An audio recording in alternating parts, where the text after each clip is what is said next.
Which business comes to your mind when you think of starting one in Goa? Anyone from the audience? Okay, nice. Anything else? Something more. Any more options? Yeah, exactly. Restaurant, right? So restaurant, nightclub, event management company, packaging food business. These are something which are extremely common when most of people think of starting a business in Goa. But what about starting this? Majority of the Goans don't know what it is, majority of the Goans don't use it, and majority of the Goans don't buy it.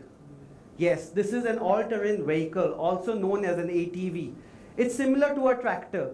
It's used for agriculture, defense, and other multiple applications. It's just way faster. So how a young boy from Goa even thought of making this product? Let me take you back on our journey. My father, in his initial years, used to travel a lot for business. And that's why he came across this idea of ATVs being used for agriculture and leisure. He thought, why don't I import this same product to India and sell it, right? But his ideas were very short-lived. The import duty was a major factor. And this was the cause for which he couldn't sell these products in India. So I decided to give his dream a new life, and that was to make it in India. The second barrier which came was the rules and regulations. When we started the product, there were so many issues which came our way, right? There were people who wanted to buy this product. They wanted ATVs, but they wanted it to be road legal.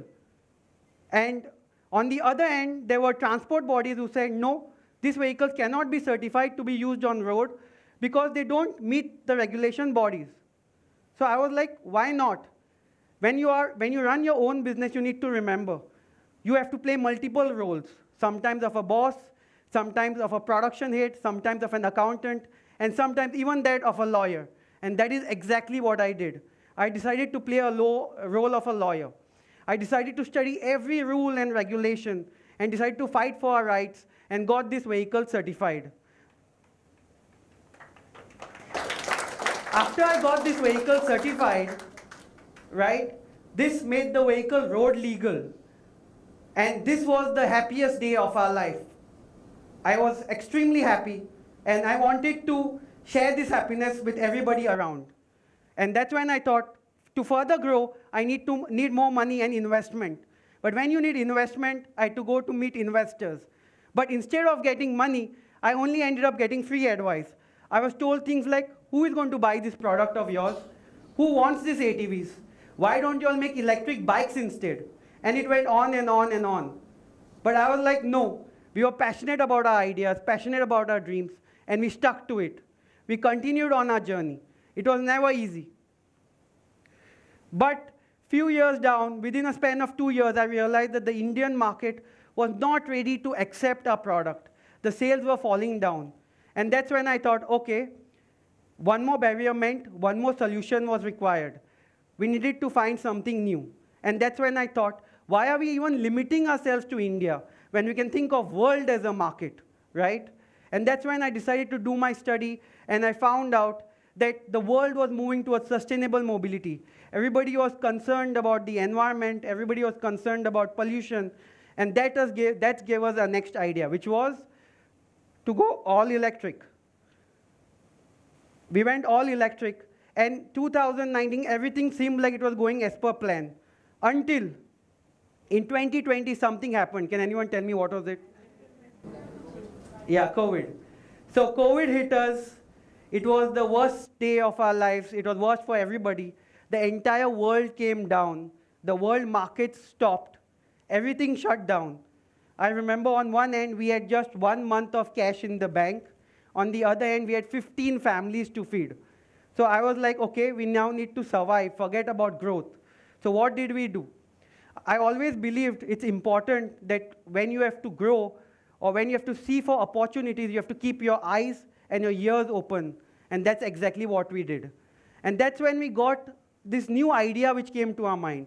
We realized that people had become extremely concerned of hygiene and sanitization. And that's when we launched our electronic hand sanitizer dispenser. We were the first company in India to actually do that. And we took pictures of it and shared it with our friends and family. The concept here was quite simple. All you had to do was place your palm below the dispenser, the liquid, and the liquid would fall. This was an amazing idea. We were the first to do it. And what we did was we took pictures, we took videos, and shared it among our friends and family. Because they are the first people you target, right? And what happened next was surprising. We realized that the power of internet and social media. With the help of that, within a span of 15 days, we got more than 2,000 bookings. Yes, and that helped us survive the entire COVID phase. Later, once the COVID was getting over, we had to know that we had to enter back the international markets. We knew that time India as a market was slow. We had to think of going to international. And that's what we did. But this time we knew when you enter international markets, it's not just about going global. Every country has a different need and a different requirement. So we were like, okay, some people wanted the products for agriculture and defense. Some people wanted it for pure fun and leisure. So we were like, okay, let's make this product as per the needs of every customer. So it was not just about going global, it was about going local, which is global with local customization. And that is exactly what we did. We managed to customize the product as per the needs of every country. And we even got the product certified. And this made us feel that we were ready for international markets then. But there was one issue which was coming, and that was how a small company with a limited marketing budget can even think of getting the product to the world stage. And that's when I was like, okay, we need to take the learnings from our sanitizer business, which was use the power of internet and social media. And that's what we did. We uploaded a few videos online, and then what we realized is within a span of 2 years, we are now exporting to 22 plus countries and even have got our first round of funding. And this is how a small startup from Goa is exporting to the world market. So I would like to end this with a thought. Life, I believe, is like riding an ATV, right? There'll be a road and there'll be so many obstacles which will come your way. But never give up, because you can always go off-roading and reach your final destination, because you can always start even when the road ends. Thank you.